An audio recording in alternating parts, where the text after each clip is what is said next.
Bonjour et bienvenue sur ma chaîne, très heureux de vous retrouver. Merci encore à tous ceux qui s'abonnent, ça me fait très plaisir. D'ailleurs, faites-le, c'est gratuit. Donc pour une fois qu'il y a quelque chose de gratuit, allez-y. N'oubliez pas non plus d'aller sur mon site maviccadet.fr ou francepassioncampingcar.fr. Ce sont deux noms de domaines différents, mais exactement les mêmes sites. Donc des idées de voyage, des tutos, des tests, etc. Donc allez-y, ça me fera très plaisir. Aujourd'hui, grande nouvelle. Les députés français ont voté en faveur de la suppression des ZFE et c'est de cela dont je vais vous parler tout de suite.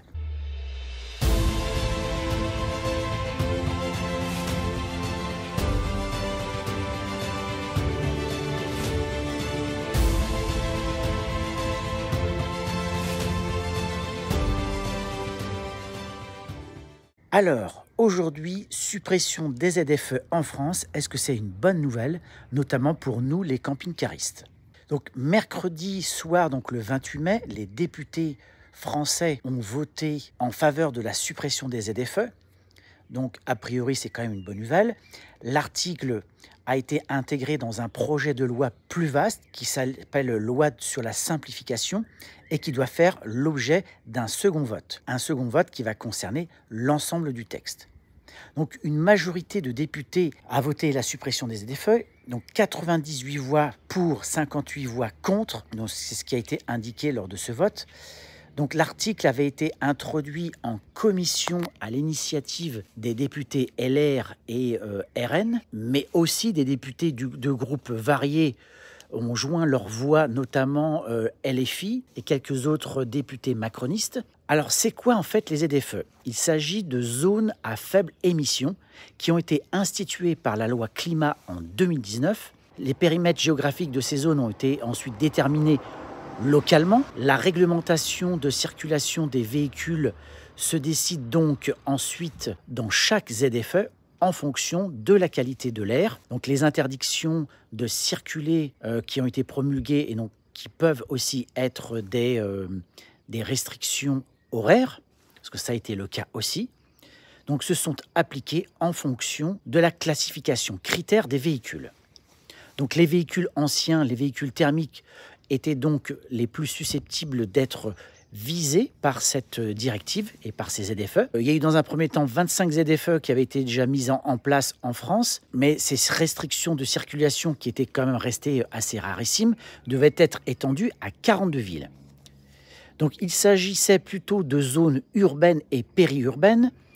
Donc ni le nombre des ZFE ni leur étendue n'étaient définitives, bien évidemment. Elles avaient donc une vocation à se développer. Donc ça, c'était aussi une grande inquiétude pour beaucoup de personnes. Donc le principal effet de la suppression des ZFE, c'est donc qu'une localité ne peut plus restreindre la circulation de telle ou telle catégorie de véhicules lorsque l'air est trop pollué.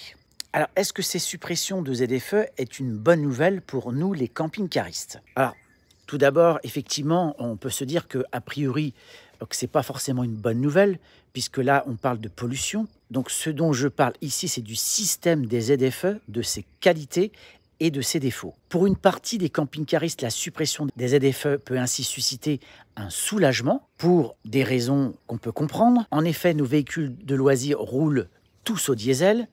Certains propriétaires de véhicules relativement anciens, donc là on parle avant 2006, pouvaient donc craindre de ne plus avoir le droit de sortir de chez eux. Ou à tout le moins que leur voyage soit plus ou moins compromis lors de passages sur les routes d'une commune appartenant à une ZFE ou bien sûr lors de séjours en ville. La réglementation des ZFE est très floue. Il est difficile de connaître le périmètre géographique des ZFE qui peut évoluer et il n'existe aucun portail d'information clair et exhaustif indiquant s'il est possible de parcourir un jour donné tel itinéraire approchant de grandes villes. Les ZFE sont aussi critiquées parce qu'elles touchent d'abord les populations moins favorisées qui possèdent un véhicule relativement ancien et n'ont pas les moyens d'en changer, surtout pour un véhicule électrique. Notons enfin que certaines ZFE prévoyaient des dérogations pour les camping-cars, fourgons et vannes, tant ils étaient immatriculés VASP autocaravane. Mais sur ce sujet aussi, l'information n'était pas claire et dispersée sur différents portails. notamment des portails Internet concernant les ZFE.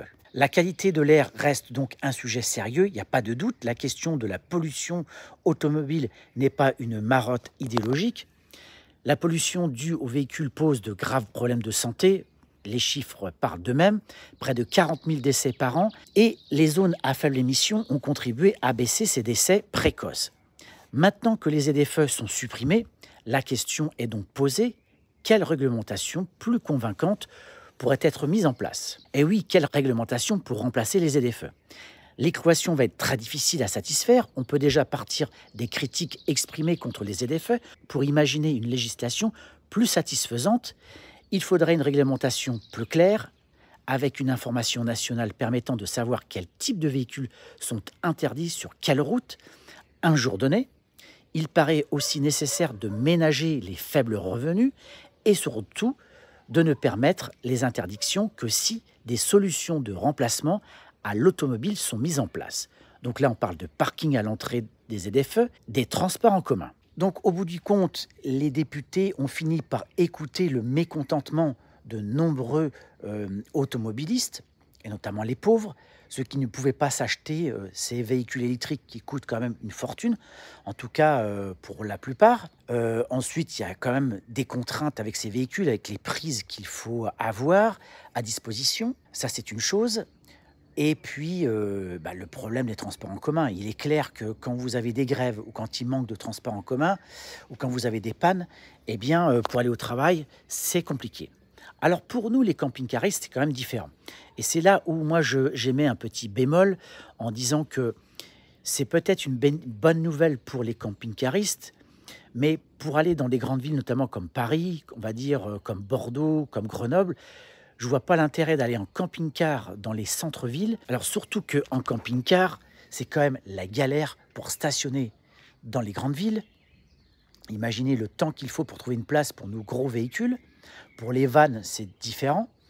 D'autant que maintenant, il y a de plus en plus de campings ou d'aires aux alentours qui vous permettent donc de stationner sereinement, en sécurité, et ensuite de prendre les transports en commun.